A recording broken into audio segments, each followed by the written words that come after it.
First of all, it depends on the kind of pain. So if the pain is coming from your back and shooting down your leg, that's called sciatica. It's more of a nerve pain. And typically, it's something you want to discuss with your doctor. Maybe consider anti-inflammatory medications in the meantime, like diclofenac gel, which is an anti-inflammatory you can rub into an area of your leg that hurts, or Advil or Aleve, commonly known anti-inflammatories that are over the counter, might be appropriate for you if you don't have any medical reasons that would make it unsafe to take these remedies. There are multiple parts of the leg, so it could be the foot, the ankle, the knee, the shin, or the thigh.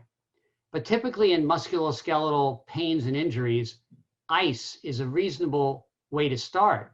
An ice pack or a bag of frozen peas or corn in a Ziploc covering can be very effective to reduce pain and inflammation and is easily done at home, repeating it every few hours as needed.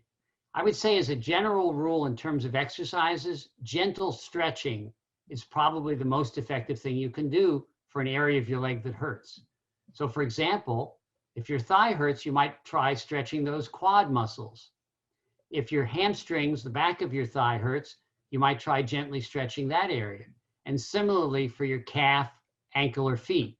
I'm not talking about vigorous exercise here. I'm talking about gentle stretching to see if that provides some relief for your pain. If it's getting worse with the exercise or the stretching, then you probably should bring it to the attention of your physician.